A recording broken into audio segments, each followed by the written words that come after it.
Next we have Snoop Dogg. Uncle Snoop came in the game on Dr. Dre's The Chronic, writing and rapping on that album. And the buzz for his album was so great in hip hop. Everybody was looking forward to Snoop's debut album. When it came out, Doggy Style was the biggest debuting album in hip hop history. Snoop also had the controversial Murder Trial, but he beat that in 95, 96. But then he left Death Row Records after Tupac was killed and Suge Knight went to jail. Snoop went into a bit of a lull. Many years he was with Master P's label, No Limit Records, where he still was quite popular in hip hop, but his popularity definitely waned quite a lot. Until Pharrell Williams came along with some hit records like Beautiful and Drop It Like It's Hot.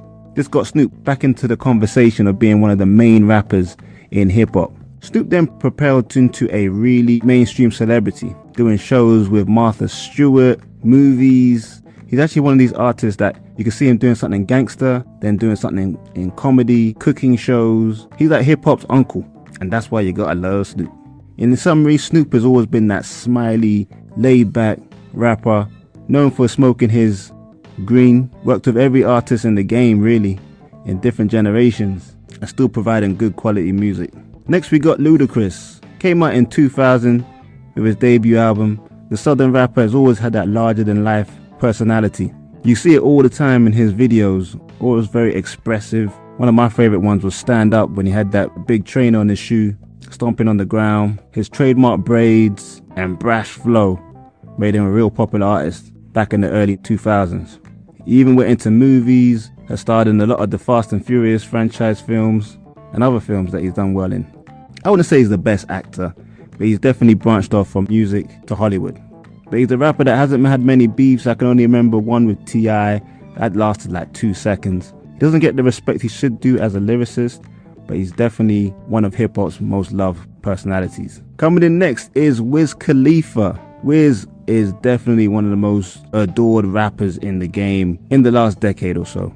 His debut album Rolling Papers in 2011 had the big song Black and Yellow, which was all over the place. It really put his hometown on the map in terms of hip hop. The reasons why people love Wiz: he's always smiling, he's got that classic Wiz Khalifa laugh that sounds almost like a child, and like Snoop, he's a big advocate of the weed game.